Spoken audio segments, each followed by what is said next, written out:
Hello everyone, ਅੱਜ ਆਪਾਂ ਗੱਲ ਕਰ ਰਹੇ ਹਾਂ यूजीसी ਨੈਟ पेपर 1 ਦੇ ਸਿਲੇਬਸ ਬਾਰੇ ਡਿਸਕਸ ਕਰਾਂਗੇ। ਤੁਹਾਨੂੰ ਸਭ ਨੂੰ ਪਤਾ ਹੈ ਕਿ यूजीसी ਨੈਟ ਦੀ ਨੋਟੀਫਿਕੇਸ਼ਨ ਆ ਚੁੱਕੀ ਹੈ, पेपर फिलिंग 30 ਤਰੀਕ ਤੋਂ ਸ਼ੁਰੂ ਹੋ ਚੁੱਕੀ ਹੈ। ਜਿਹੜਾ ਆਪਣਾ एग्जाम है चांसेस है जून या जुलाई, मतलब जून के लास्ट वीक या जुलाई के फर्स्ट वीक होने के चांसेस है।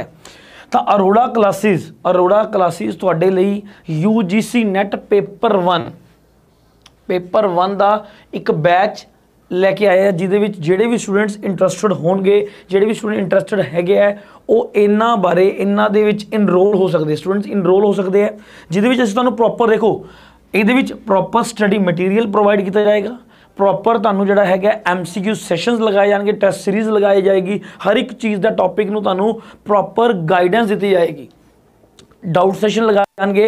ये जिहड़ा बैच है ऑनलाइन ते ऑफलाइन दोनों मोड्स दे विच जिहड़ा हैगा तुहाडे लई ओपन है। मतलब जिहड़े स्टूडेंट्स इत्थे आके बठिंडा दे विच आके कोर्स नूं ज्वाइन करना चाहते हैं वो उस तरीके नाल ज्वाइन कर सकते हैं। जिहड़े स्टूडेंट्स घरे बैठ के पढ़ना चाहते हैं वो अपना ऑनलाइन कोर्स परचेज कर सकते हैं ते घरे बैठ के जिहड़ा हैगा यूजीसी नैट पेपर 1 दी वधिया प्रैपरेशन कर सकते हैं वधिया तरीके दे नाल। ठीक है, इहदी कुछ वीडियोज़ जिहड़ियां कुछ लैक्चर्स जिहड़े हैगे इस वीडियो के डिस्क्रिप्शन बॉक्स के तुहानूं असीं लिंक देवांगे। जेकर कोई डैमो वीडियोज़ देखना चाहता साडियां तो तुहाडे इस वीडियो के डिस्क्रिप्शन बॉक्स के वो लिंक ऐड कर दिता जाएगा, तुसीं सारे वीडियोज़ नूं जिहड़ा हैगा देख सकते हो। चलो अज आपां डिस्कस कर रहे हैं दोबारा तो इस सिलेबस बारे, थोड़ा जिहा सिलेबस नूं आपां इहनूं समझदे हां कि की सिलेबस किवें इस चीज़ नूं पढ़ाया जाएगा, किस तरीके नाल इहनूं प्रेजेंट किया जाएगा। पहला तो तुहानूं सब नूं जिहड़े स्टूडेंट कोई नवे स्टूडेंट है जिन्होंने पहली बार एग्जाम देना है उन्होंने ये दस दईए कि इस दे विच तुहाडे टोटल 10 यूनिट कितने होंदे है 10 टोटल 10 यूनिट्स होंदे है, जिहदे विच तुहानूं टीचिंग एप्टीट्यूड, तुहानूं रिसर्च एप्टीट्यूड, तुहानूं कम्युनिकेशन कॉम्प्रीहेंशन की गल करिए, ICT की मैं गल करा, हायर एजुकेशन की गल करा, ठीक है, जिन्हें पॉलिटिकल साइंस भी आ जाएगा, इन्वायरमेंट की गल करा, EVS की मैं गल करा, कितने हो गए 1 2 3 4 5 6 7, रीजनिंग की गल करा,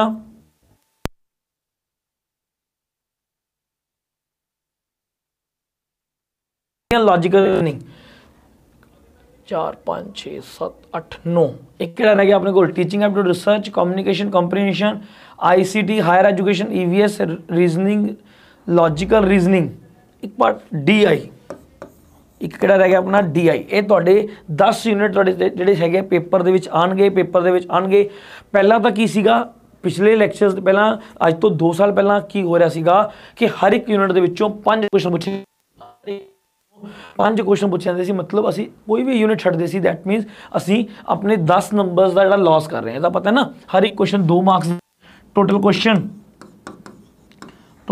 50 है। ठीक है, टोटल नंबर्स कितने हैं 100 नंबर्स का पेपर है, हर एक मार्क्स 2 नंबर दे। पर हुण आ जिहड़ा हर एक यूनिट चों 5 आने जिहड़ा 5 क्वेश्चन आएंगे ये सिस्टम बंद करता। हुण ये भी हो सकते हैं जो 6 आ जान, हो सकता है जो 4 आ जान, हो सकते हैं जो 7 आ जान, तो कुछ भी हो सकता है। तो मतलब मैनू प्रॉपरली फुली तरीके नाल प्रिपेयर करना पएगा कि किहड़ा टॉपिक है, किस चीज़ बारे गल की जा रही है।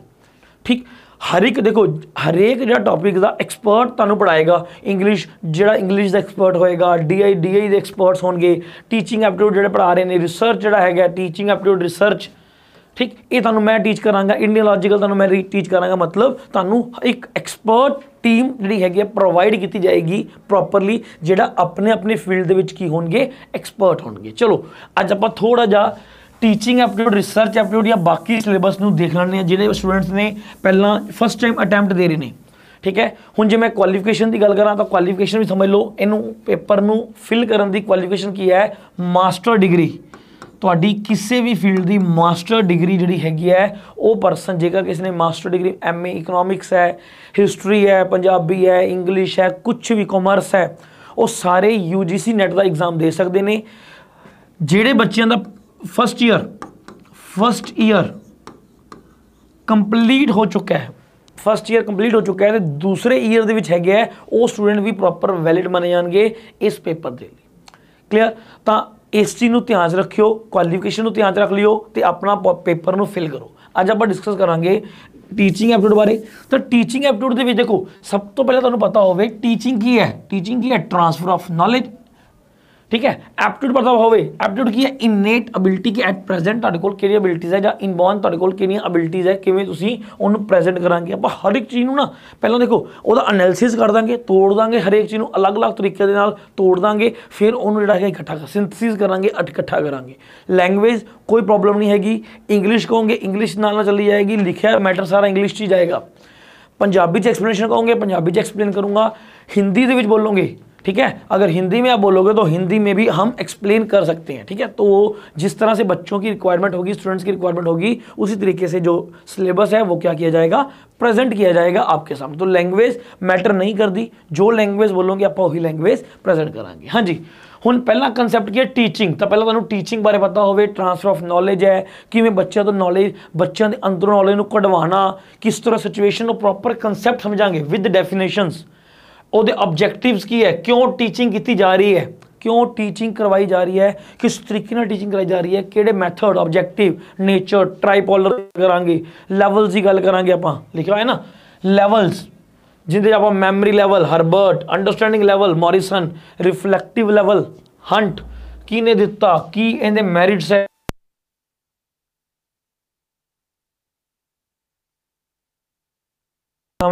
बेसिक रिक्वायरमेंट मतलब टीचिंग दे लई बेसिक जरूरतां की है, बेसिक रिक्वायरमेंट्स की है, उन्हां सब नूं फुली डिटेल तरीके दे नाल तुहानूं एक्सप्लेन किया जाएगा इस कोर्सेज दे विच। नैक्सट आ गया लर्नर। ਹੁਣ ਤੁਹਾਨੂੰ ਪਹਿਲਾਂ ਹੀ ਪਤਾ ਹੋਵੇ ਕਿ ਲਰਨਰ ਕੀ ਹੈ। ਹੁਣ ਅਲੱਗ-ਅਲੱਗ ਤੁਸੀਂ ਸੁਣਿਆ ਹੋਵੇਗਾ ਜੀ, ਵੁੱਡਵਰਥ ਨੇ ਕਿਹਾ any addition to our existing knowledge is a type of learning, ਠੀਕ ਹੈ। ਤੁਸੀਂ ਪੜ੍ਹਿਆ ਹੋਵੇਗਾ ਗੇਟਸ ਦਾ ਕਿ ਗੇਟਸ ਨੇ ਕਿਹਾ ਜੀ learning is a modification of behaviour through experiences, ਮਤਲਬ ਅਲੱਗ-ਅਲੱਗ ਉਹ ਸਾਰੇ ਕੰਸੈਪਟ ਨੂੰ ਸਮਝਾਂਗੇ। ਅਨਲਰਨਿੰਗ ਇਜ਼ ਲਰਨਿੰਗ, ਠੀਕ। ਕੀ ਇਹਦੀਆਂ ਵਿਸ਼ੇਸ਼ਤਾਵਾਂ ਹੈ ਅਡੋਲਸੈਂਸ ਦੇ ਵਿੱਚ, ਅਡੋਲਸੈਂਸ ਦੇ ਵਿੱਚ ਕੀ ਕਰੈਕਟਰਿਸਟਿਕਸ ਹੈ, ਅਡਲਟਹੁੱਡ ਦੇ ਵਿੱਚ ਕੀ ਹੈ, ਚਾਹੇ ਉਹ ਅਕੈਡਮਿਕ ਨਾਲ ਰਿਲੇਟਡ ਹੋਣ, ਸੋਸ਼ਲ ਨਾਲ ਹੋਣ, ਇਮੋਸ਼ਨਲ ਹੋਣ ਜਾਂ ਕੋਗਨੀਟਿਵ ਨਾਲ ਹੋਣ, ਉਹ ਸਾਰੀਆਂ ਚੀਜ਼ਾਂ ਨੂੰ ਆਪਾਂ ਇਹਦੇ ਵਿੱਚ ਸਮਝਾਂਗੇ। ਇਸ ਤੋਂ ਇਲਾਵਾ ਕੁਝ ਥਿਊਰੀਜ਼ ਤੁਸੀਂ ਨਾ ਲਾਸਟ ਈਅਰ ਦੇ ਪੇਪਰ ਚੱਕ ਕੇ ਦੇਖਿਓ, ਥਿਊਰੀਜ਼ ਦੇ ਕੁਐਸਚਨ ਵੀ ਆਉਂਦੇ ਜਿਹੜੇ ਆ ਵਰਡ ਲਿਖੇ ਹੋਏ ਅਕੈਡਮਿਕ, ਸੋਸ਼ਲ, ਇਮੋਸ਼ਨਲ, ਕੋਗਨੀਟਿਵ, ਇਹਨਾਂ ਦੇ ਨਾਲ ਰਿਲੇਟਡ ਥਿਊਰੀਜ਼ ਨੂੰ ਵੀ ਡਿਟੇਲ ਦੇ ਵਿੱਚ ਕਰਵਾਇਆ ਜਾਏਗਾ। ਕਿਉਂਕਿ ਮੈਂ ਤੁਹਾਨੂੰ ਕਰਵਾਉਣਾ ਇੱਕ ਵਰਡ ਕਰਵਾਉਣਾ ਹੈ ਸਕੂਲਸ ऑफ साइकोलॉजी, ठीक है, जिंदे आप गल करांगे स्ट्रक्चरलिज्म की गल करांगे, फंक्शनलिज्म की गल करांगे, बिहेवियरिज्म की गल करांगे, साइकोएनालिटिकिज्म की गल करांगे, ह्यूमनिज्म की गल करांगे, कौन है गेस्टोल्टिज्म की गल करांगे, इहदा फादर कौन है, इन्होंने की गल की है, कि किहड़ी गल नूं डिफाइन किया है, वो सारा कंसैप्ट करांगे। इज़म दे विच नाल जुड़ते परसनस दियाँ थ्योरीज, जिवें आपां कोगनीटिविज्म की गल करिए, कंस्ट्रक्टिविज्म की गल करिए तो मैं वाइगोस्की करा दूंगा, पियाजे कराऊंगा, ब्रूनर बारे थोड़ा दसांगा, स्किनर बिहेवियरिज्म की गल करा, स्किनर, वॉटसन, इन्हां दी पैवलव, इन्हां बारे डिस्कस करांगे। मतलब ये चीज़ां दे भी पेपर दे विच क्वेश्चन आने के चांसिस हैगे आ, प्रीवियस ईयर्स दे विच भी ये क्वेश्चन आए हुए हैं। मतलब आपां उन्नी डिटेल दे विच नहीं करांगे, ठीक है, सिर्फ तुहानूं पता होवे किहड़ी थ्योरी है, क्यों थ्योरी आई है, तो इहदे विच किस किस चीज़ की गल की गई है, मतलब ताकि इहदे नाल रिलेटेड कोई क्वेश्चन आवे तो आप उन्हां नूं जस्टली कर सकीए। नैक्सट अपना टॉपिक रहेगा इंडिविजुअल डिफरेंसिस, जिन्होंने पंजाबी में की बोलते हैं व्यक्तिगत भिन्नता, हिंदी में व्यक्तिगत भिन्नता, ठीक है ना। तो आप समझांगे what is the meaning of individual differences, जिसमें तुहानूं थोड़ा जिहा हैरिडिटी का कंसैप्ट समझाऊंगा। जिवें तुहानूं मैं ट्विंस बारे दसूंगा कि जी दो तरह के ट्विंस होंगे, आइडेंटिकल ट्विंस ते फैटर्नल ट्विंस, कि भावें ट्विंस है, भावें आइडेंटिकल ट्विंस है, मतलब दोवें बॉयज़ है, भावें दोवें गर्ल्स है, सेम नाल दे है। फैटर्नल मतलब है ट्विंस है पर शक्लां नहीं मिलदियां, ठीक, पर फिर भी उन्हां दे विच कोई ना कोई डिफरेंस पाया जाता है। किस तरीके नाल डिफरेंस हो सकता है, काहदा डिफरेंस हो सकता है, वो सारे बारे आपां इस लैक्चर दे विच डिस्कस करांगे। नैक्सट आपां गल कर रहे हैं फैक्टर। देखो फैक्टर्स बहुत इंपॉर्टेंट है, फैक्टर्स बहुत इंपॉर्टेंट है इस टॉपिक के रिलेटेड कि किहड़े फैक्टर्स है जिहड़े इफैक्ट करनगे तुहाडी टीचिंग रिलेटेड, ठीक है ना, टीचिंग नूं प्रभावित करनगे। किहड़े फैक्टर्स है जिहड़े तुहाडे लर्नर नूं प्रभावित करनगे। सपोर्टिव मटीरियल की हुंदा है, फैसिलिटीज़ की हुंदा है, लर्निंग इन्वायरमेंट, इंस्ट्रक्शनस नूं किहड़े फैक्टर्स प्रभावित करनगे, वो सारिਆਂ बारे गल करांगे। इस तो इलावा NCF, ठीक है, पहला पता ना तुहानूं कि जी आपां गल करते हैं 1988, 2000, 2005 ठीक है। एनसीएफ बारे गल करांगे सारे, ज़्यादा इंपॉर्टेंट किहड़े है, सिर्फ 2005 वाला ज़्यादा इंपॉर्टेंट, 4 एनसीएफ आ चुके हैं। ज़्यादा इंपॉर्टेंट किहड़ा है 2005 वाला एनसीएफ बहुत इंपॉर्टेंट है, उन्होंने बारे आपां जिहड़ा हैगा अज दे लैक्चर दे विच डिस्कस करांगे। किन्ने हो गए, 1 2 1975 88 2000 2005, ठीक। नैक्सट मैथड्स ऑफ टीचिंग, उस बाद आप मैथड्स की गल करांगे, नाल ये भी दसूंगा कि टीचिंग मैथड्स कित्थों आए। आप आइडलिज्म की गल करांगे थोड़ा जिहा, क्योंकि उत्थों निकल के आया, कुछ प्रैगमेटिज्म की गल करांगे, ठीक है। रियलिज्म की थोड़ी जी गल करांगे, आप नैचुरलिज्म की गल करांगे। वो सारे मैथड्स किवें बेनीफिशियल है higher learning they which. Teacher centre की हुंदा है, लर्नर सेंटर की हुंदा है, दोवां दे विच की डिफरेंस है। ऑनलाइन लर्निंग किहड़ी हुंदी है, ऑफलाइन लर्निंग किहड़ी हुंदी है, ठीक है। ऑनलाइन दे विच स्वयं आ जाएगा, स्वयं प्रभा पढ़ांगे, MOOC massive open online learning पढ़ांगे। इस तरह के मतलब जो भी इंपॉर्टेंट कंसैप्ट है उन्होंने सारिਆਂ ਨੂੰ ਤੁਹਾਨੂੰ फुली डिटेल ਦੇ ਵਿੱਚ ਜਿਹੜਾ ਹੈਗਾ ਲੈਕਚਰ, ਲਾਈਵ ਲੈਕਚਰਸ ਜਿਹੜੇ ਬੱਚੇ ਇਨਰੋਲ ਹੋਣਗੇ ਉਹਨਾਂ ਨੂੰ ਚੈਨਲ ਦੇ ਉੱਪਰ ਲਾਈਵ ਲੈਕਚਰ ਦੇ ਉੱਪਰ ਇਹ ਸਾਰੇ ਮਟੀਰੀਅਲ ਆ ਜਿਹੜਾ ਸਾਰੇ ਟੌਪਿਕਸ ਹੈ ਡਿਸਕਸ ਕਰਾਏ ਜਾਣਗੇ, ਤਾਂ ਕਿ ਤੁਸੀਂ ਕਿਸੇ ਵੀ ਤਰ੍ਹਾਂ ਦੀ ਪ੍ਰੋਬਲਮ ਤੁਹਾਨੂੰ ਆ ਰਹੀ ਹੈ, ਕੁਝ ਸਮਝ ਨਹੀਂ ਆ ਰਿਹਾ, ਕੋਈ ਡਾਊਟ ਪੈਦਾ ਹੋ ਰਿਹਾ ਹੈ, ਤਾਂ ਤੁਸੀਂ ਉਹ ਡਾਊਟ ਨੂੰ ਨਾਲ ਦੀ ਨਾਲ ਕੀ ਕਰ ਸਕੋ, ਡਿਸਕਸ ਕਰ ਸਕੋ। ਕਲੀਅਰ। ਨੈਕਸਟ ਹੁਣ ਆਪਾਂ आप टीचिंग सपोर्टिंग सिस्टम की गल करांगे, जिवें traditional concept, modern, ICT based की हुंदा है, एवैल्यूएशन सिस्टम, जिवें आप CCE की गल करांगे, CBCS की गल करांगे। CC की है continuous and comprehensive evaluation, CBCS की है चॉइस्ड बेस्ड क्रेडिट सिस्टम। इहदे ते क्वेश्चन आया सी लास्ट ईयर भी, प्रीवियस पेपर दे विच भी आया सी, उस तो प्रीवियस दे विच भी CBCS के उपर क्वेश्चन आया सी कि CBCS की है, कदों शुरू होया, की ग्रेडिंग की इन्होंने शुरू की है, की आपां कहने आ कि जी आपां पॉइंट्स दिते जांदे हर एक चीज़ दे नाल की कर सकते हैं। Next CBT computer based testing की होंदी है, इनोवेशन कुछ नवा करना इन एवैल्यूएशन सिस्टम, की चेंजिज आई हैं, की इनोवेशनस हुई हैं किसी चीज़ को एवैल्यूएशन करने के लिए, वो सारा कुछ तुहानू इस लैक्चरस दे विच जिहड़ा हैगा डिस्कस किया जाएगा। तो जिहड़े भी स्टूडेंट देखो, जिहड़े भी स्टूडेंट्स इनरोल करना चाहते हैं वो बच्चे इनरोल कर सकते हैं साडे इस जिहड़ा इस चैनल राही कह लो, या एक नंबर नोट कर लो 8822010101 इनके उपर कॉल करके तुसीं अपनी इनरोलमेंट कर सकते हो। इस वीडियो की मैं फिर बोल रहा डिस्क्रिप्शन बॉक्स के साडा जिहड़ा कुछ डैमोज पे है, जिहड़े स्टूडेंट डैमो लेना चाहते हैं, डैमो देखना चाहते हैं, वो उत्थों डैमो देख के जिहड़ा हैगा इनरोलमेंट करवा सकते हैं। नैक्सट टॉपिक, नैक्सट रहेगा रिसर्च, जिहड़ा पार्ट तुहानूं मैं करवाना रिसर्च वाला, ठीक है। रिसर्च प्रॉपर देखो, रिसर्च के विचों ना बड़े इंपॉर्टेंट है। तो रिसर्च एक ऐसी चीज़ है, मैं 3 टॉपिक्स की गल करदा, टीचिंग एप्टीट्यूड, रिसर्च एप्टीट्यूड, तो आप गल करिए इंडियन लॉजिकल रीजनिंग। इन्हां विचों कोई मार्क्स घटाने का तुक नहीं बनता, एग्जैक्टली नंबर है, ठीक है। जो थोड़ा मैथमैटिक्स स्ट्रॉन्ग है, थोड़ा रीजनिंग वाला पार्ट स्ट्रॉन्ग है, तो थोड़ा रीजनिंग, लॉजिकल रीजनिंग ते तीसरा है DI, इन्हां दे नंबर पक्के, मतलब मिनिमम तुहानूं इहदे नाल बेनीफिट हो जाएगा 50+। आ सिर्फ जिहड़े हैगे तुसीं आ टॉपिक पढ़ लो, पहला 5 टॉपिक पढ़ लोगे, 50+ मार्क्स वाले सीधा ही बन गए। पर आपां कोशिश करनी है कि फर्स्ट पेपर दे विचों 70+ मार्क्स तो मेरे आन, मिनिमम 70+ मार्क्स का आन फर्स्ट पेपर। कई स्टूडेंट्स की ना सोच ये होंदी है कि अपना पेपर स्ट्रॉन्ग कर लो, फर्स्ट की लोड़ ही नहीं, फर्स्ट की कोचिंग लैन की लोड़ नहीं हैगी, फर्स्ट की भी जरूरत नहीं हैगी। साडा सैकेंड पेपर तो तुसीं भावां जिन्हां दे नेट क्वालीफाई है, ठीक है, उन्होंने डिस्कस करके देख लो कि तुहाडा फर्स्ट पेपर एक मेन रोल अदा करता है तुहाडे UGC नैट की UGC नैट नूं क्वालीफाई करन दे विच। जिहड़े स्टूडेंट्स फर्स्ट पेपर नूं जिहड़ा हैगा लाइटली ले लैंदे है, उन्हां दा काफ़ी बारी देखा गया कि एग्जाम रह जाता है। क्यों? क्योंकि वो अपने कमांड तो लै गए पर फर्स्ट पेपर चों नंबर ही नहीं आए, ठीक। तो फर्स्ट पेपर चों ये मनता है कि जिहदे 70+ आ गए वो डेफिनेटली अपना एग्जाम क्रैक कर देगा। नैक्सट देखो, हुण रिसर्च दे विच आपां मीनिंग की गल करांगे कि मीनिंग की है। रिसर्च बने कि 2 शब्दों तो री प्लस सर्च तो बनया जी। री मतलब दोबारा, सर्च मतलब समथिंग फाइंड न्यू। तो रिसर्च का मतलब क्या हो गया कि असी किसी चीज़ एक प्रोसैस है कि असी चेंजिस लैके आने की कोशिश कर रहे हैं। जो चेंजिस आ जाती हैं उन्होंने की बोलांगे, इनोवेशनस बोलांगे।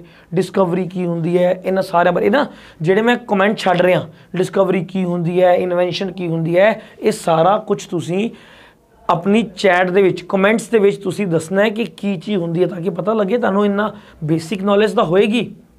जेडे स्टूडेंट ने M.Ed की हुई है, ਜਿਹੜੇ ਬੱਚੇ ਨੇ M.Ed ਕੀਤੀ ਹੋਈ ਹੈ ਉਹਨਾਂ ਲਈ ਬੜਾ ਬੈਨੀਫਿਟ, ਉਹਨਾਂ ਨੂੰ ਹੋਰ ਜ਼ਿਆਦਾ ਈਜ਼ੀ ਹੋ ਜਾਏਗਾ, ਕਿਉਂਕਿ ਇਹ ਕੰਮ ਜਿਹੜਾ ਹੈਗਾ ਤੁਹਾਡਾ ਪੇਪਰ 1 ਦੇ ਵਿੱਚ ਵੀ ਆ ਜਾਏਗਾ ਉਹਨਾਂ ਦੇ ਐਜੂਕੇਸ਼ਨ ਉਹਨਾਂ ਦੇ, ਤੇ ਪੇਪਰ 2 ਦੇ ਵਿੱਚ ਵੀ ਕਾਫੀ ਸਿਲੇਬਸ ਜਿਹੜਾ ਹੈਗਾ ਇਹੀ ਉਹਨਾਂ ਦਾ ਹੈਗਾ ਐਜੂਕੇਸ਼ਨ ਵਾਲਾ ਦਾ ਓਨਲੀ।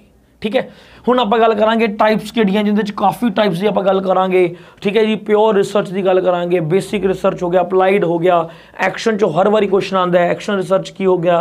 ठीक है, उस तो इलावा आपां गल करांगे जी डिस्क्रिप्टिव रिसर्च किहड़ी हुंदी है, एक्सपैरीमेंटल रिसर्च किहड़ी हुंदी है, वेरीएबल्स का कंसैप्ट समझांगे, हाइपोथेसिस सारा समझाना। आ देखो लिखा हुआ है टाइप्स, करैक्टरिस्टिक्स की गल करांगे,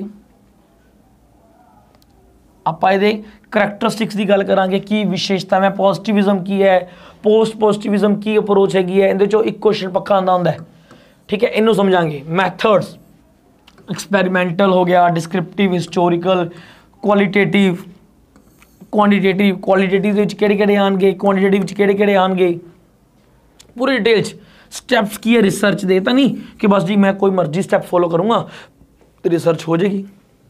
प्रॉपर में एक सीक्वेंस चलता है, वो स्टैप्स की है, थीसिस, आर्टिकल रिटन, जिन्हें आप APA स्कोर की गल करांगे। ठीक है, मॉडर्न लैंग्वेज की गल करांगे, वो सारा कंसैप्ट फॉर्मेट किवें है। ठीक है, किवें आपां स्टाइल फॉलो करते हैं, APA स्टाइल की हुंदा है, किहड़ा अज दे समय चल रहा है, उन्होंने लिखण का तरीका की है, वो सारा आप शिकागो हो गया, मॉडर्न हो गया, APA हो गया, ये सारे समझांगे आप इहदे विच।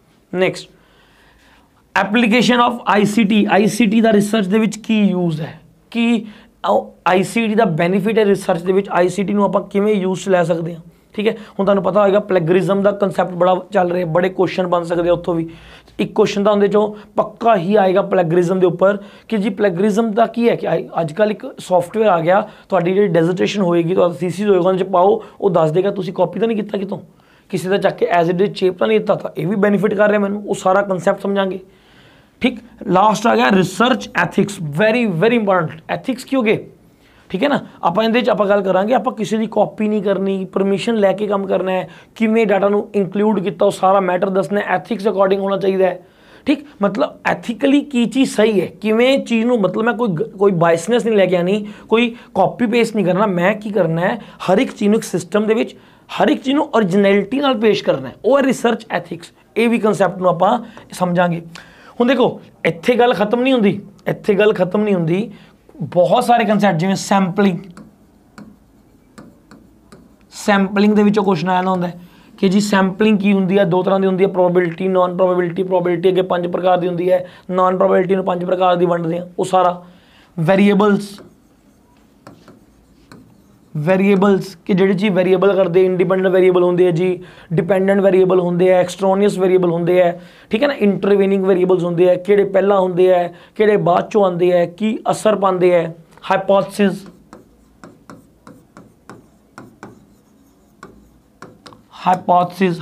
की हो गया परिकल्पना, कि आपां कोई भी रिसर्च है विदाउट हाइपोथेसिस शुरू नहीं हो सकती,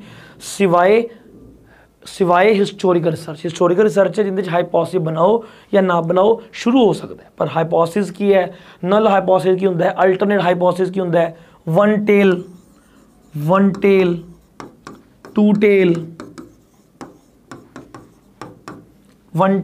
टू टेल। ठीक है, ये सारे कंसैप्ट्स नूं एक फुली डिटेल दे विच वधिया मैटीरियल दे नाल तुहाडे सामने प्रेजेंट किया जाएगा।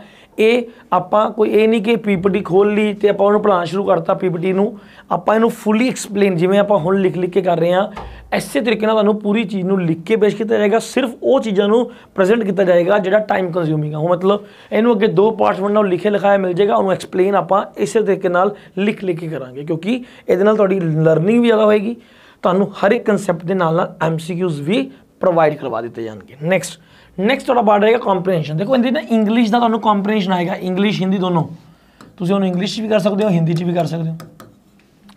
ये तुहानूं कॉम्प्रीहेंशन करावांगे कि कॉम्प्रीहेंशन नूं तुसीं किस तरीके नाल सॉल्व, बथेरे बच्चों का देखिया है कि कॉम्प्रीहेंशन दे विच काफ़ी मार्क्स कट्टे जांदे उन्हां दे, ठीक है। तो कॉम्प्रीहेंशन ਨੂੰ ਤੁਸੀਂ ਕਿਵੇਂ ਡਿਟੇਲ ਦੇ ਵਿੱਚ ਕਰ ਸਕਦੇ ਹੋ, ਉਹਨਾਂ ਚੀਜ਼ਾਂ ਦੇ ਬਾਰੇ ਇਹਦੇ ਵਿੱਚ ਡਿਟੇਲ ਕੀਤੀ ਜਾਏਗੀ। ਕੌਂਪਰੀਹੈਂਸ਼ਨ ਨੂੰ ਕਰਨ ਦਾ ਤਰੀਕਾ ਕੀ ਹੈ, ਕਿਵੇਂ ਤੁਹਾਡੇ 5 ਦੇ ਵਿੱਚੋਂ 5 ਕੁਐਸਚਨ ਤੁਹਾਡੇ ਸਹੀ ਹੋਣਗੇ, ਉਹ ਸਾਰੇ ਇਹਦੇ ਬਾਰੇ ਡਿਸਕਸ ਕਰਾਂਗੇ। ਨੈਕਸਟ ਹੁਣ ਆ ਗਿਆ ਕਮਿਊਨੀਕੇਸ਼ਨ। ਦੇਖੋ कम्युनिकेशन वाला पार्ट तुहानू फिर मैं करवाना है। इहदे विच आपां कम्युनिकेशन दा मीनिंग करांगे। कम्युनिकेशन जी कम्यूनियर तो बने है, ठीक है, कम्युनिस्ट तो बने है, की मीनिंग है, टाइप्स किहड़ी कम्युनिकेशन होंदी है, की विशेषतावां कम्युनिकेशन दा, इफैक्टिव कम्युनिकेशन कदों होएगी, ठीक है, मतलब वर्बल कम्युनिकेशन किहड़ी है, नॉन वर्बल किहड़ी होगी इशारे नाल, नॉन वर्बल किहड़ी है, इंटरकल्चरल किहड़ी है, ग्रुप कम्युनिकेशन किहड़ी है, क्लासरूम कम्युनिकेशन किवें है, की प्रॉब्लम्स आ सकदियां, किहड़े बैरीयर्स हैगे है कम्युनिकेशन दे विच, मास मीडिया की हुंदी है, सोसाइटी की हुंदी है, ठीक है, इस तो इलावा अपवर्ड की हुंदी है, डाउनवर्ड की हुंदी है, किस तरीके नाल आपां अपना मैसेज कन्वे करदे हां, प्रोसैस की हुंदा है, स्टैप्स किहड़े हुंदे है, वो सारियां चीज़ां तुहानूं एक पूरे वधिया तरीके दे नाल, एक पूरा मोल्डअप तरीके दे नाल तुहानूं हर एक चीज़ डिटेल दे विच कराई जाएगी, हर एक कंसैप्ट।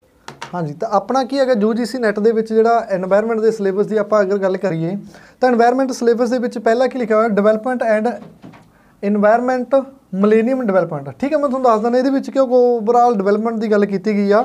तो जो development and environment millennium programme हैगा, ये प्रोग्राम होया सीगा 2015 तक, 2015 तक ये प्रोग्राम सीगा। उस तो बाद डिवेलपमेंट वास्ते जो नवा प्रोग्राम आ, उसका नाम की है, वो गोल्स का नाम की है सस्टेनेबल डिवेलपमेंट गोल्स, ये 2030 तक के ने, ठीक है। जानी कि एनवायरमेंट एक इहो जिहा सैक्शन है जिहड़ा अपना UGC नैट दे विच कल्ला आपां थ्योरी नहीं करनी, नाल नाल जो करंट दे विच इन्हां दे की हैगा सबमिट होए नेगे, तां कन्वेंशन हो रही ने, तां करंट अफेयर भी आपां ने की हैगे इहदे विच कवर करने हुंदे ने। कल्ली एनवायरमेंट दा ये मतलब नहीं हैगा भी आपां कल्ली वातावरण पढ़ लई, तां इहदे विच बहुत डिटेल दे विच आपां की हैगा जिहड़े करंट अफेयर दे क्वेश्चन नेगे जिहड़े एनवायरमेंट नाल संबंधित ने, क्योंकि जिहड़ा इहदे विच सिलेबस दित्ता होया ना डिवेलपमेंट सस्टेनेबल गोल्स, तां इह की हैगा करंट अफेयर दा ही टॉपिक आ, करंट दे विच ही करना। उस तो बाद ह्यूमन एंड एनवायरमेंट यानी कि मनुख ते वातावरण के आपसी जिहड़े रिलेशन नेगे उन्हां बारे करना है ना। एंथ्रोपोजेनिक मतलब कि एंथ्रोपोलॉजी की हुंदी हैगी स्टडी ऑफ ह्यूमनस, तो स्टडी ऑफ ह्यूमनस यानी कि कहण दा भाव जिहड़ा ओवरऑल अपना टॉपिक है ये करंट नाल रिलेटेड आ, यानी कि मनुख ते एनवायरमेंट के आपसी की रिलेशन है, मनुख दीयां इहो जिहियां किहड़ियां एक्टिविटीज़ ने जिहड़े एनवायरमेंट नूं की हैगा इफैक्ट कर रही ने, तो सारा कुछ की हैगा इस एक्टिविटीज़ दे विच आ जाएगा। उस तो अगे आपां नूं की हैगा सिलेबस दे विच दित्ता होया बई एनवायरमेंटल इशूज। हुण एनवायरमेंटल इशू है जिहड़े ये सारे दा सारे करंट अफेयर आ, इहदे विच लोकल इशू भी आपां ने कवर करने ने, खेतरी ग्लोबल यानी कि प्रदूषण, ठीक है, पूरे वर्ल्ड लैवल ते आपां अगर जेकर गल करिए तो पूरे विश्व दे विच इक्को ही चीज़ है जिहड़ी सब दे देशां दे विच कॉमन चल रही है, पोल्यूशन। पोल्यूशन नूं किस तरीके नाल रोकिया जावे उहदे वास्ते हरेक देश कोई ना कोई एफर्ट कर रहा, इंटरनेशनली भी कीते जा रहे ने, आपदे हरेक कंट्री है जिहड़ी अपनी कंट्री दे बेसिस ते भी करदी आ। तो इहदे विच आपां जिहड़ा पोल्यूशन वाला टॉपिक आ वो भी चंगी तरह करना। पोल्यूशन नूं रोकण वास्ते ग्लोबली की हैगा जिहड़े जिहड़े एफर्ट कीते जा रहे ने अलग अलग ऑर्गेनाइजेशन द्वारा, अलग अलग देशों द्वारा, तो आपां ने वो चीज़ां भी इहदे विच की हैगा कवर करनियां ने, ठीक है। फिर economic and political dimensions, impact of pollutants on human health, ठीक है, जिमें कि हुण एनवायरमेंट दे विच की हैगा ग्लोबल वार्मिंग वधी जाती है, टैंपरेचर वधी जाता, उहदे हैल्थ नाल की इशूज ने। तो कहण दा भाव मनुख ते एनवायरमेंट आपसी रिलेशन आ जिहड़ा अपना मेन टॉपिक ही होया। सारे जिहड़े टॉपिक मैंशन किए हुए ना ये किते ना किते जाके एंड ते लिंक इन्होंने एक ही चीज़ ना करना भी ह्यूमनज तो एनवायरमेंट दोनों के आपसी जिहड़े रिलेशन ने, एनवायरमेंट के ह्यूमन के उपर की इफैक्ट पै रहे हैं, ह्यूमन दी एक्टिविटीज़ ने जिहड़ियां वो एनवायरमेंट नूं किवें इफैक्ट कर रही ने, तो वो टॉपिक ने। इहदे विच पोल्यूशन वगैरह एयर हो गया, वाटर हो गया, सॉयल पोल्यूशन हो गया, नॉइज़ पोल्यूशन हो गया, है ना। तो ये सारे के सारे पढ़ने ने। नैक्सट जिहड़ा सब तो इंपॉर्टेंट सैक्शन आगा जिहदे विचों UGC दे विच क्वेश्चन बनदा ही बनदा गा, उहदे विच की आ जाएगा जिहड़े अपने एनर्जी सोर्सेज ने, ठीक है, जिहड़े अपने ऊर्जा के स्रोत ने उन्हां बारे पढ़ना गा। सोलर हो गया, विंड हो गया, मिट्टी हो गया, हाइड्रो पानी की गल होगी, बायोमास की गल होगी, तो जानी कि जिहड़ा कुदरती स्रोत ने ਜਾਂ ਊਰਜਾ ਦੇ ਆਪਣੇ ਸਰੋਤ ਨੇ ਉਹਨਾਂ ਬਾਰੇ ਪੜ੍ਹਨਾ। ਤੇ ਸਭ ਤੋਂ ਜਿਹੜਾ ਮੇਨ ਸੈਕਸ਼ਨ ਹੈਗਾ ਮੇਰੇ ਅਕੋਰਡਿੰਗ UGC ਨੈਟ ਦੇ ਵਿੱਚ ਉਹ ਹੈਗਾ ਗਾ ਆਹ ਵਾਲਾ। ਇਹਦੇ ਵਿੱਚ ਆਪਾਂ ਨੇ ਜਿਹੜਾ ਪੜ੍ਹਨਾ ਗਾ 1986 ਦੇ ਵਿੱਚ एनवायरमेंटल प्रोटैक्शन एक्ट ਇਹਦੇ ਵਿੱਚੋਂ ਕੁਐਸਚਨ ਬਣਦੇ ਪੂਰੇ ਚਾਂਸਸ ਹੁੰਦੇ ਨੇ। ਇਹਦੇ ਵਿੱਚ ਹੀ ਛੱਡੋ PPSC ਦੇ ਜਿਹੜੇ ਐਗਜ਼ਾਮ ਨੇ ਨਾ PPSC ਦੇ ਉਹਨਾਂ ਦੇ ਵਿੱਚ ਵੀ ਇਹ ਚੀਜ਼ਾਂ ਬਹੁਤ ਪੁੱਛੀਆਂ ਜਾਂਦੀਆਂ ਨੇ। ਫਿਰ national action plan on climate change, ਕਿਉਂਕਿ ਕਲਾਈਮੇਟ ਆ ਗਲੋਬਲ ਵਾਰਮਿੰਗ ਕਰਕੇ ਕੀ ਹੈਗਾ ਜਿਹੜੀ ਆਪਣੀ ਓਜ਼ੋਨ ਲੇਅਰ ਆ ਉਹਦੇ ਵਿੱਚ ਕੀ ਹੈਗਾ ਛੇਦ ਹੋਣ ਲੱਗ ਰਹੇ ਨੇ, ਉਹਦੇ ਕਰਕੇ ਜਿਹੜਾ ਕਲਾਈਮੇਟ ਆ ਪੂਰੀ ਦੀ ਪੂਰੀ ਜਲਵਾਯੂ ਆ ਉਹ ਚੇਂਜ ਹੋ ਰਹੀ ਆ। ਫਿਰ ਇੰਟਰਨੈਸ਼ਨਲ ਐਗਰੀਮੈਂਟ ਨੇ ਜਿਹੜੇ ਉਹ ਕੀਤੇ ਗਏ ਨੇ ਵੀ ਕਲਾਈਮੇਟ ਚੇਂਜ ਹੋ ਰਿਹਾ, ਜਿਹੜਾ ਗਲੋਬਲ ਵਾਰਮਿੰਗ ਵੱਧ ਰਹੀ ਆ ਉਹਨੂੰ किस तरीके नाल आपां रोक सकते हैं, ਉਹਦੇ ਵਾਸਤੇ ਜਿਹੜੇ ਪ੍ਰੋਟੋਕੋਲ ਨੇ ਉਹ ਹੋਏ ਨੇ। ਜਿਵੇਂ ਇਹਦੇ ਵਿੱਚ ਇਹਨਾਂ ਨੇ ਸਿਲੇਬਸ 'ਚ ਦਿੱਤਾ ਹੋਇਆ ਮੌਂਟਰੀਅਲ ਪ੍ਰੋਟੋਕੋਲ ਹੋਇਆ ਸੀਗਾ, ਰਿਓ ਸਮਿਟ ਹੋਈ ਆ, ਕਨਵੈਨਸ਼ਨ ਹੋਈ ਹੈਗੀ ਬਾਇਓਡਾਇਵਰਸਿਟੀ ਦੇ ਉੱਪਰ, ਕਿਓਟੋ ਪ੍ਰੋਟੋਕੋਲ ਹੋਇਆ, ਪੈਰਿਸ ਐਗਰੀਮੈਂਟ ਹੋਇਆ, ਠੀਕ ਹੈ। ਇੱਕ ਮੌਂਟਰੀਅਲ ਤੋਂ ਪਹਿਲਾਂ ਵੀ ਹੋਇਆ ਸੀਗਾ ਬਿਆਨਾ ਕਨਵੈਨਸ਼ਨ, ਇਹਦੇ ਵਿੱਚ ਮੈਂਸ਼ਨ ਨਹੀਂ ਕੀਤੀ ਹੋਈ ਬਟ ਆਪਾਂ ਫਿਰ ਵੀ ਕਰਾਂਗੇ ਕਿਉਂਕਿ ਆਪਣੇ ਟੌਪਿਕ ਨਾਲ ਰਿਲੇਟਡ ਆ ਉਹ। ਬਿਆਨਾ ਕਨਵੈਨਸ਼ਨ ਤਾਂ ਓਜ਼ੋਨ ਪਰਤ ਆ ਜਿਹੜੀ ਜਾਂ ਕਲਾਈਮੇਟ ਚੇਂਜ ਆ ਉਹਨੂੰ ਰੋਕਣ ਵਾਸਤੇ ਪਹਿਲਾਂ ਬਿਆਨਾ ਕਨਵੈਨਸ਼ਨ ਹੁੰਦੀ ਆ, ਫਿਰ ਕਿਤੇ ਜਾ ਕੇ ਮੌਂਟਰੀਅਲ ਪ੍ਰੋਟੋਕੋਲ ਹੁੰਦਾ। ਮੌਂਟਰੀਅਲ ਪ੍ਰੋਟੋਕੋਲ ਦੇ ਬੇਸ ਤੇ ਆਪਾਂ 16 ਸਤੰਬਰ ਨੂੰ ਇੱਕ ਡੇ ਸੈਲੀਬ੍ਰੇਟ ਕਰਦੇ ਹੈਗੇ ਓਜ਼ੋਨ ਡੇ। ਤਾਂ ਓਜ਼ੋਨ ਡੇ ਆ ਜਿਹੜਾ 1994 'ਚ ਸ਼ੁਰੂ ਹੋਇਆ ਉਹ ਮੌਂਟਰੀਅਲ ਪ੍ਰੋਟੋਕੋਲ ਦੇ ਬੇਸ ਤੇ ਹੀ ਹੋਇਆ। ਜਾਣੀ ਕਿ ਕਹਿਣ ਦਾ ਭਾਵ ਆਪਾਂ ਨੂੰ ਜਿੰਨੇ ਵੀ ਟੌਪਿਕ ਇਹਦੇ ਵਿੱਚ ਦਿੱਤੇ ਹੋਏ ਨੇ ਸਾਰੇ ਦੇ ਸਾਰੇ ਕਰੰਟ ਅਫੇਅਰ ਦੇ ਟੌਪਿਕ ਨੇ। ਜਿਹੜੀਆਂ ਕਨਵੈਨਸ਼ਨ ਪਹਿਲਾਂ ਹੋਈਆਂ ਨੇ ਉਹਨਾਂ ਨਾਲ ਸੰਬੰਧਿਤ ਅੱਜ ਕਨਵੈਨਸ਼ਨ ਕਿੱਥੇ ਹੋ ਰਹੀਆਂ ਨੇ, ਇਹ ਆਰਗੇਨਾਈਜੇਸ਼ਨ ਨੇ ਜਿਹੜੀਆਂ এনवायरमेंट ਦੇ ਸੰਬੰਧ 'ਚ ਕੰਮ ਕਰਦੀਆਂ ਨੇ, ਜਿਵੇਂ ਯੂਨਾਈਟਿਡ ਨੇਸ਼ਨ এনवायरमेंट ਪ੍ਰੋਗਰਾਮ ਆ, ਹੈ ਨਾ। ਤਾਂ ਉਹਨਾਂ ਦੁਆਰਾ ਕੀ ਐਫਰਟ ਨੇ ਜਿਹੜੇ ਉਹ ਕਲਾਈਮੇਟ ਚੇਂਜ ਜਿਹੜਾ ਹੋ ਰਿਹਾ ਹੈਗਾ ਉਹਨੂੰ ਰੋਕਣ ਲਈ ਕਰ ਰਹੇ ਨੇ। ਤਾਂ ਆਪਾਂ ਇਹ ਸਾਰੇ ਦੇ ਸਾਰੇ ਜਿਹੜੇ ਟੌਪਿਕ ਆ ਉਹ ਡਿਸਕਸ ਕਰਾਂਗੇ, ਬੜੀ ਡਿਟੇਲ ਦੇ ਵਿੱਚ ਕਰਾਂਗੇ। ਤਾਂ UGC ਦੇ ਵਿੱਚ ਇਹਦੇ ਵਿੱਚੋਂ এনवायरमेंट ਸੈਕਸ਼ਨ ਦੇ ਵਿੱਚੋਂ 5 ਤੋਂ 7 ਕੁਐਸਚਨ ਜਿਹੜੇ ਪੁੱਛਣ ਦੀ ਆਸ ਹੁੰਦੀ ਆ, ਤੇ ਆਪਣੀ ਕੋਸ਼ਿਸ਼ ਰਹੇਗੀ 5 ਤੋਂ 7 ਜਿੰਨੇ ਵੀ ਕੁਐਸਚਨ ਪੁੱਛੇ ਜਾਣ ਸਾਰੇ ਦੇ ਸਾਰੇ ਸਿਲੇਬਸ ਚੋਂ ਬਾਹਰ ਨਹੀਂ ਆਉਣਗੇ, ਠੀਕ ਹੈ। ਬਾਕੀ ਦਾ ਸਿਲੇਬਸ ਆ ਜਿਹੜਾ ਤੁਸੀਂ ਅੱਗੇ ਦੇਖ ਸਕਦੇ ਹੋ। Hello everyone, welcome back you all to the online platform of Arora classes. Arora classes के इस यूट्यूब चैनल पर आपका एक बार फिर से स्वागत है। पता आपको लगी गया होगा कि अरोड़ा क्लासेस शुरू करने जा रहा है अपना एक UGC नेट स्पेशल बैच। तो जी मैं शोभित अरोड़ा हाजिर हूँ आपके सामने आपकी इस क्रैक UGC नेट की जर्नी में आपका थोड़ा सा साथ देने के लिए। तो जी मैं आपको करवाऊंगा मैथ और रीजनिंग, ठीक है। अब इस वीडियो में मैं क्या बताने आया हूँ, इस वीडियो में आपको बताने आया हूँ कि क्या हमारी अप्रोच रहेगी सिलेबस को कंप्लीट करने की, किस तरीके से आपकी दोबारा प्रैक्टिस करवाई जाएगी। आपका ये भी क्वेश्चन होगा कि क्या हमारे इस बैच में टेस्ट भी लिए जाएंगे, तो हाँ जी टेस्ट भी भरपूर लिए जाएंगे। इतने टेस्ट लिए जाएंगे ना कि आप चाह कर भी ये चीज़ें भूल नहीं पाओगे जो मैं करवाऊँगा, ठीक है। तो शुरुआत करते हैं जी अपने इस वीडियो की। सबसे पहले देखते हैं सिलेबस, मैथ और रीजनिंग का सिलेबस जो कि हमें UGC नेट की ऑफिशियल साइट पे देखने को मिलता है। ये वो सिलेबस है, आधे पेज का ये सिलेबस है और गिने चुने इसमें चैप्टर है। लेकिन सिर्फ और सिर्फ ये मत मान लेना कि इतने ही चैप्टर आएंगे पेपर में, क्योंकि जिन्होंने मान लिया आज से पहले जिन्होंने पेपर दिया और सिर्फ इतने ही चैप्टर वो पढ़ के गए, उनको हुआ जी बहुत ज़्यादा पछतावा। क्योंकि जैसे ही मैंने देखे जी प्रीवियस ईयर के क्वेश्चन पेपर, उसमें कई चैप्टर्स ऐसे थे जिसके काफ़ी सारे क्वेश्चन आ रखे थे लेकिन उनका जिक्र एक बार भी अपना सिलेबस में नहीं किया गया था। लेकिन घबराने की बात नहीं है, मैंने पूरे क्वेश्चन पेपर को एनालाइज करके वो सभी टॉपिक्स निकाल लिए जो आपके पेपर में आएंगे। रीजनिंग का जी हमारे पास ये सिलेबस है। क्या सिलेबस है जी? पहला चैप्टर कोडिंग डिकोडिंग पढ़ेंगे हम इस बैच में, ब्लड रिलेशन होगा, डायरेक्शन होगा, सिलोगिज्म होगा। अब देखो सिलोगिज्म एक अपना पास ऐसा चैप्टर है जो आप 5 से लेकर 7 पेज का उनका सिलेबस है, कहीं भी आपको सिलोगिज्म देखने को नहीं मिलेगा। लेकिन पेपर में इसके एक आधा क्वेश्चन नहीं आता, पेपर में इसके हर बार 3 से 4 क्वेश्चन आए हैं। हर बार देखो, हर बार इसने एक भी ऐसा पेपर नहीं छोड़ा जहाँ पे इसके क्वेश्चन ना आए हो। और इतने क्वेश्चन जिस चैप्टर से आ रहे हैं उसका अपने सिलेबस में जिक्र भी ना होना, ये एक बहुत ही बड़ी बात है, ठीक है। उसके बाद अपने पढ़ेंगे जी एनालॉगिज, वेन डायग्राम, फॉलिसिस। उसके बाद अपने पढ़ेंगे नंबर सीरीज, लेटर सीरीज। ये सब कुछ अपने पढ़ेंगे इन रीजनिंग के सिलेबस में। अब देखते हैं, देखो कोडिंग डिकोडिंग देखो क्या होता है। कोडिंग डिकोडिंग थोड़ा सा आपको मैं हिंट दे दूं किस तरीके से हम पढ़ने वाले हैं। अब देखो बड़ा ही इंटरेस्टिंग चैप्टर है और इस चैप्टर को और इंटरेस्टिंग बनाने के लिए जब भी मैं चैप्टर स्टार्ट करता हूं तो मैं स्टूडेंट्स को कहता हूं भाई मान लीजिए कि ये आप एक किसी खुफिया एजेंसी में, उस खुफिया एजेंसी में कानपुर को कानपुर नहीं बोला जाता, उस खुफिया एजेंसी में कानपुर को बोला जाता है जी PFSUZW। तो आप गए उस खुफिया एजेंसी में भर्ती होने के लिए, तो आपको बोल दिया जी ये कि कानपुर को अगर ये बोलते हैं तो बताओ जी नेटफ्लिक्स को क्या बोलेंगे, तो आपको इसका आंसर देना पड़ेगा और आपके पेपर में भी आएगा ये, ठीक है। ऐसे क्वेश्चन आपके पेपर में भी आएंगे। बड़ा ही इंपॉर्टेंट चैप्टर है, पंजाब स्टेट के हर एग्जाम में तो आता ही आता है, UGC नेट में भी ऐसा कोई पेपर नहीं है जिसमें कोडिंग डिकोडिंग ना आया हो। बड़े सारे टाइप हैं, बड़ी ही इंटरेस्टिंग वे में हम इसको खत्म करेंगे। और कौन सा जी? और सिलोगिज्म देखते हैं, क्या चीज़ है सिलोगिज्म, अगर सिलेबस में दिया नहीं हुआ है क्या सिलोगिज्म। तो सिलोगिज्म है जी हमारा इन्फॉर्मेशन, और इन्फॉर्मेशन के बाद में पूछा गया एक क्वेश्चन। इन्फॉर्मेशन आपको पूछी जाएगी स्टेटमेंट के रूप में, एक इन्फॉर्मेशन दी गई, उसके बाद कंक्लूजन पूछा गया आपसे एक क्वेश्चन, एक प्रश्न पूछा गया कि बताओ जी ये कंक्लूजन, ये क्वेश्चन सही है या गलत है। बस आपको ये बताना होगा। और सर हम किस आधार पे बताएंगे सर, किस तरीके से हम इस चैप्टर को करने वाले हैं, तो सब कुछ बड़ी ही आराम से, बड़ी ही अच्छे वे में, बड़े ही शॉर्टकट ट्रिक से हम करने वाले हैं, डोंट वरी। ठीक है, नेक्स्ट चीज़ अपने चलते हैं जी मैथ के सिलेबस की तरफ। क्या है मैथ का सिलेबस? क्या हमें सर हमारे सो कॉल्ड डिफिकल्ट सब्जेक्ट के बहुत कुछ करना पड़ेगा? क्या काफ़ी बड़ा सिलेबस है इसका? अरे नहीं, ना बड़ा सिलेबस है ना डिफिकल्ट है। आज के बाद पहले मैं आपको वार्निंग दे दूँ कि अगर आपने मेरे से मैथ पढ़ ली, अगर आपने मेरे से मैथ पढ़ ली तो मैथ छोड़ना आपको डिफिकल्ट लगेगा। ठीक है, आप फ्यूचर में मैथ करते ही रह जाओगे, करते ही रह जाओगे, आपका फेवरेट सब्जेक्ट बन जाएगा, ये वार्निंग है पहले तो। ठीक है, चलो अब देखते हैं भाई अपना सिलेबस। तो मैंने मैथ के सिलेबस को दो पार्ट में डिवाइड किया, एक तो बेसिक और एक एडवांस। ठीक है, मैंने इसको बेसिक नाम क्यों दिया? मैंने इसको बेसिक इसलिए नाम दिया, इसलिए नहीं क्योंकि ये आसान है, मैंने इसको बेसिक नाम इसलिए दिया क्योंकि ये एडवांस की जान है, ये एडवांस की नींव है। और अगर नींव आपने स्ट्रॉन्ग कर ली तो आपका ये तैयारी का महल तो बनेगा जी बहुत ऊंचा, बहुत ही ऊंचा महल जाएगा तैयारी का।